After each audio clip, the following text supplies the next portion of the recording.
పోలవరం నిర్వాసితులను గుండెల్లో పెట్టుకుంటా అన్నారు ముఖ్యమంత్రి చంద్రబాబు. పోలవరం ప్రాజెక్టు కోసం భూములను ఇళ్లను త్యాగం చేశారు.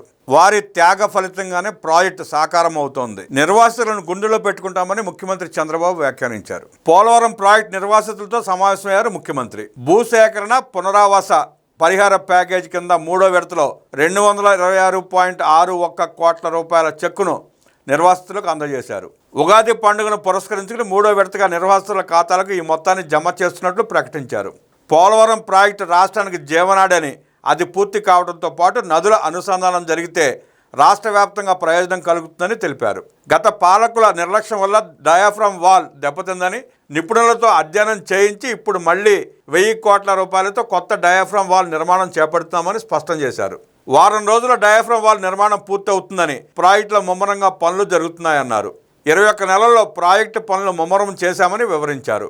వచ్చే ఏడాది ఉగాది తర్వాత 2 నెలల్లోనే పోలవరం ప్రాజెక్టు పూర్తవుతుందని, రాష్ట్ర ప్రజలందరి కళ సాకారం అవుతుందని పేర్కొన్నారు. గత పాలకులు నిర్వాసితులను పట్టించుకోలేదని, వరద నీటిలో ప్రజలు మునిగిపోతున్నా నిర్లక్ష్యంగా వదిలేశారని సీఎం నాటి సంగతులను గుర్తు చేశారు. పోలవరం ప్రాజెక్టును నిర్వాసితులను దృష్టిలో ఉంచుకునే రంపచోడవరం నియోజకవర్గాన్ని పోలవరం జిల్లాగా ఏర్పాటు చేశామని స్పష్టం చేశారు. కేంద్ర ప్రభుత్వ ప్రాజెక్టు అయినప్పటికీ రాష్ట్ర ప్రభుత్వం ఎంతో నిబద్ధతతో ఈ నిర్మాణాన్ని పూర్తి చేస్తోందన్నారు. కూటమి ప్రభుత్వం అధికారంలోకి వచ్చిన తర్వాతే ప్రాజెక్టు నిర్వాసితులకు వేగంగా చెల్లింపులు చేశామని వివరించారు. 2025 జనవరిలో సంక్రాంతి పండుగను పురస్కరించుకుని మొదటి విడతగా నిర్వాసితులకు 800 కోట్ల రూపాయలు ఇచ్చాం. గత ఏడాది దీపావళికి రెండో విడతగా 916 కోట్ల రూపాయలను నిర్వాసితుల ఖాతాలో జమ చేశాం. ఇప్పుడు మూడో విడతగా ఉగాదిని పురస్కరించుకుని నిర్వాసితులకు 226.6 కోట్ల రూపాయలను చెల్లిస్తున్నామని ముఖ్యమంత్రి వివరించారు. మొత్తంగా 21 నెలల్లో 26,149 మంది నిర్వాసితులకు 1943 కోట్ల రూపాయలను చెల్లించామని తెలిపారు.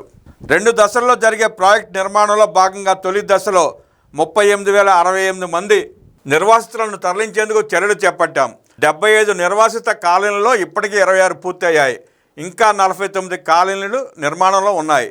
2022లో గుర్తించిన 17,114 మంది నిర్వాసితులకు కాలనీలను నిర్మించి తరలించేలా చర్యలు చేపడుతున్నాం. 2027 ఏప్రిల్ కల్లా కాలనీలు పూర్తి చేసి పునరావాసం కల్పించేలా సంకల్పించామని వివరించారు.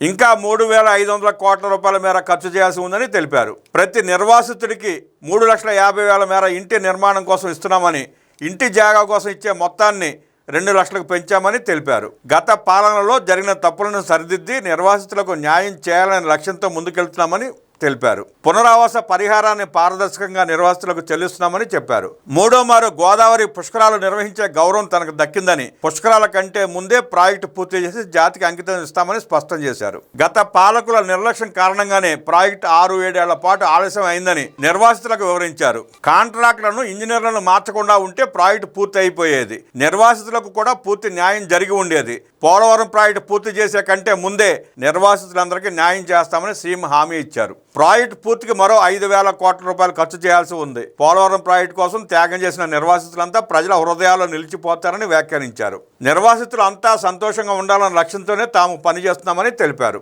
ప్రాజెక్టు ఏమైనా పర్వాలేదనే అహంకార ధోరణితో గత పాలకులు వ్యవహరించారని సీఎం ఆక్షేపించారు. పోలవరం నిర్వాసితుల పట్ల తమ ప్రభుత్వానికి కమిట్మెంట్ ఉంది. నిర్వాసిత యువతకు స్కిల్ డెవలప్మెంట్ లోను శిక్షణ ఇస్తామని వివరించారు. నిర్వాసితుల నుంచి వచ్చే అభినందనలను ప్రజాప్రతినిధులుగా తమకు, అధికారులకు గౌరవంగా భావిస్తామని తెలిపారు. గడిచిన 21 నెలలుగా కూటమి ప్రభుత్వం తమ ఆవేదనను గుర్తించి R&R ప్యాకేజీ కింద డబ్బులు జమ చేస్తోందని నిర్వాసితులు ముఖ్యమంత్రికి తెలిపారు. పోలవరం ప్రాజెక్టు ముంపు గ్రామాల నుంచి వచ్చిన నిర్వాసితులు హర్షాతిరేకల మధ్య తమ అభిప్రాయాలను సీఎం ముందు వెలుబుచ్చారు. గత పాలనలో తమకు న్యాయం జరగలేదని, కూటమి అధికారంలోకి వచ్చాకే పునరావాస పరిహార ప్యాకేజీ నిధులు తమ ఖాతాలోకి వచ్చాయని, వీటితో తమ కుటుంబ ఆర్థిక పరిస్థితులను మెరుగుపరుచుకుంటున్నామని వివరించారు. ముఖ్యమంత్రిగా చంద్రబాబు కలకాలం పాలన సాగించాలని నిర్వాసిత మహిళలు భావోద్వేగంతో వ్యాఖ్యానించారు.